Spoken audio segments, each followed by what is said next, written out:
We now bring in California Republican Congressman Nunes to talk about that. He has been in the middle of much of these investigations over the last couple of years. Congressman, thanks for being with us. What do you make and how do you respond to Democrats who say this thing is far from over? This is just one piece of the puzzle. It's no different, Shannon, than what they've been saying for the last many, many years. So we've had 2.5 years of this, and I have to remind everybody, let's not forget, it is likely that this investigation started in late 2015, but for sure by early 2016 by Clinton operatives and likely people at the highest levels of the FBI and Department of Justice. Let that sink in a second. This investigation was started in late 2015, early 2016 by Clinton operatives and DOJ and FBI officials. So we have had 3.5 years of this. Our counterintelligence capabilities in this country were turned against a political party. The American people should be ticked at this. And thank God we finally have an Attorney General, and I congratulate Attorney General Barr today. We finally have the grown-ups back in charge to get the Department of Justice back on its feet and clean out these dirty cops. Do you think, though, because we've heard a lot today about people saying there needs to be accountability for the people who were involved in launching this investigation, who fed the investigation, whether it was through the dirty dossier, through other conversations and back-channel relationships, you know, is there going to be any accountability or investigation into whether there was actually anything that was illegal or anything that was done wrong there? I mean, Democrats control the House now and much of the investigative power. Do you really expect there will be any answers from those folks? Well, look, we have a lot of the work was done by the Republican Intelligence Committee from last year and the Judiciary Committee and Oversight Committees. So the House Intelligence Committee has been sitting on, preparing, waiting for the Mueller report to be finished to deliver to Attorney General Barr our concerns. So we will send that in the form of a criminal referral.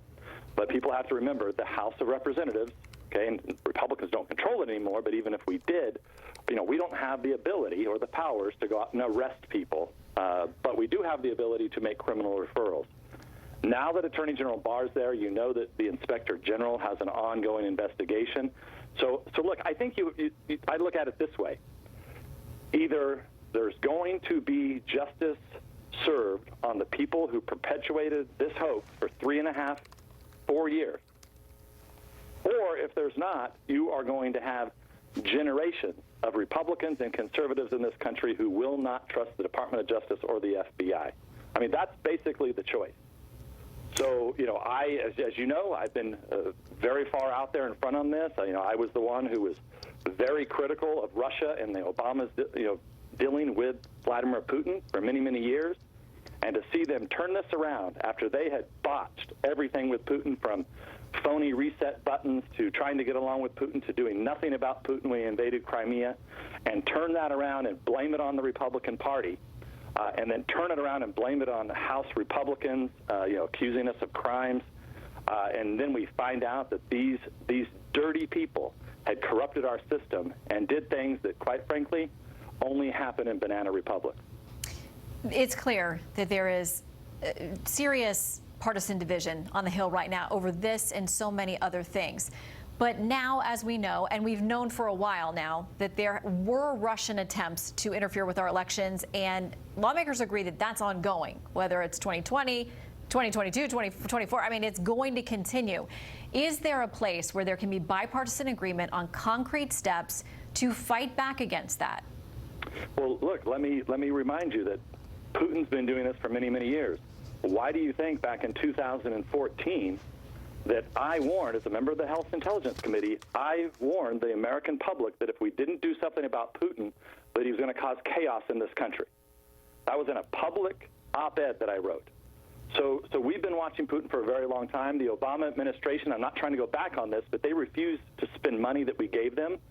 Look, I now see the Trump administration's doing all that they can to take this Russian threat seriously. But let's not forget, Vladimir Putin is an old Soviet KGB guy. He's going to mess in our elections and has been messing in our elections since he's been in office. So it's happened before. It's going to continue to happen.